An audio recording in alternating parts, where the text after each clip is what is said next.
BB7 2 ദിവസത്തെ എപ്പിസോഡും ലൈവും ഒക്കെ കണ്ടിട്ട് തലയ്ക്ക് ഭ്രാന്ത് വരുന്നു എന്നുള്ള അവസ്ഥയായി.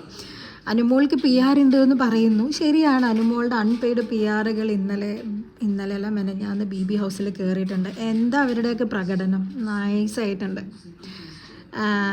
എനിക്ക് തോന്നുന്നില്ല ശൈത്യ കട്ടപ്പ എന്ന് പുറത്തുനിന്ന് ആൾക്കാർ വിളിച്ചത് അനുമോളുടെ PR മാത്രമല്ല, എല്ലാവരും വിളിച്ചിട്ടുണ്ടായിരുന്നു. ഫ്രണ്ട് എന്ന് പറഞ്ഞു കഴിഞ്ഞിട്ടുണ്ടെങ്കിൽ നമ്മൾ പിന്നെ ഫ്രണ്ടിനെ ചതിക്കാൻ പാടില്ല. അത് അഖിൽമാരാരുടെ സീസണിൽ അഖിൽമാരാറും ഷിജുചേട്ടനും തെളിയിച്ചു തന്നൊരു കാര്യമാണ്. പോട്ടെ, കഴിഞ്ഞ സീസണിൽ ജാസ്മിൻ ആണെങ്കിലും ഗബ്രി ആണെങ്കിലും തെളിയിച്ച കാര്യമാണ്. അവരെന്തൊക്കെ പ്രശ്നം ഉണ്ടായിട്ടും ആരെയും ഒറ്റ കൊടുത്തിട്ടില്ല.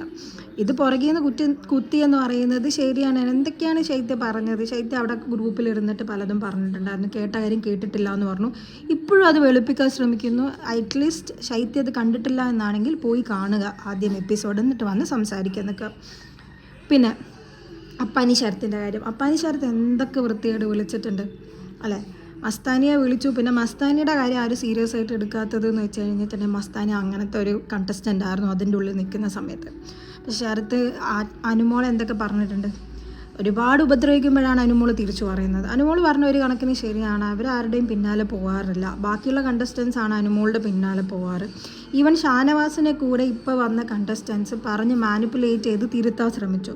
പക്ഷേ എന്തോ ലാസ്റ്റ് ഇന്നലത്തെ മോർണിംഗ് ആക്ടിവിറ്റിയിൽ ഷാനവാസിന് അത് തിരിച്ചറിയുകയും അത് തിരുത്താനും ശ്രമിച്ചു. ഇപ്പോൾ വന്ന് കയറിയ കണ്ടസ്റ്റൻസിൽ എനിക്ക് ക്വാളിറ്റിയുള്ള പേഴ്സൺസ് ആയിട്ട് തോന്നിയതെന്ന് വെച്ച് കഴിഞ്ഞിട്ടുണ്ടെങ്കിൽ 1 അഭിലാഷ്, 2 ജിഷൻ, 3 ഒനിൽ, 4 പിന്നെ ലക്ഷ്മി, 5 മസ്താനി. ഇത്തരം പേര് മാത്രമാണ് വളരെ കുറച്ച് നല്ല രീതിയിൽ അവിടെ പെരുമാറിയിട്ടുള്ളൂ. ഇനി എന്തെങ്കിലും തന്നെ അവർക്ക് നെഗറ്റീവ് ഉള്ളിൽ നിന്ന് ഉണ്ടായിട്ടുണ്ടെങ്കിൽ അതൊക്കെ മനസ്സിലാക്കി തിരിച്ചൊരു പോസിറ്റിവിറ്റിയാണ് അവർ കൊണ്ടുവന്നത്. മറ്റുള്ള ആൾക്കാർ എന്താ ചെയ്യുന്നത്? അവിടെ കടന്ന് ഗൂഢാലോചന നടത്തുകയാണ്. ആര് ജയിപ്പിക്കാൻ വേണ്ടിയിട്ട്? നിങ്ങൾക്ക് കപ്പ് കിട്ടിയിട്ടില്ല, എന്നാൽ പിന്നെ അനുമോൾക്കും കപ്പ് കിട്ടാൻ പാടില്ല. അത് പിന്നെ ആർക്കാണ് കിട്ടേണ്ടത്? അക്ബറിനോ അല്ലെങ്കിൽ നൂറക്കോ? അതിന് വേണ്ടിയിട്ടാണല്ലോ നിങ്ങൾ ഈ പരിശ്രമിക്കുന്നത്. നിങ്ങളിൽ എത്ര പേര് അക്ബറിന് കുറ്റം പറഞ്ഞിട്ടുണ്ട്? അക്ബർ വളരെ നൈസായിട്ടുള്ള മനുഷ്യനാണ്, അതിൻ്റെ ഉള്ളിൽ ഒന്നും ചെയ്തിട്ടില്ലേ? ഈ അനുമോൾ തന്നെ പട്ടി നായ എന്നൊക്കെ പറഞ്ഞിട്ട് എന്തൊക്കെ കാര്യങ്ങൾ അവിടെ ചെയ്തിട്ടുണ്ട്. ആരൊക്കെ എന്തൊക്കെ ചെയ്തിട്ടുണ്ട്? കഴിഞ്ഞ ദിവസം ഞാനൊരു ക്ലിപ്പ് കണ്ടു, റെന പറയുന്നത് പിന്നെ അക്ബർക്കേനെ മറ്റേ ഇതൊക്കെ വിളിച്ച് കളിയാക്കിയല്ലോ. ഇപ്പോൾ നെവിന വെള്ളം ഒഴിച്ചപ്പോൾ എല്ലാം പോയല്ലോ, എന്തിനാ അവൻ ലാസ്റ്റ് നിമിഷത്തിൽ കല ഉടച്ചതെന്നുള്ള രീതിക്ക്. ഇപ്പോൾ എന്താണ് ഇവരുടെയൊക്കെ മനസ്സിലിരിപ്പ്?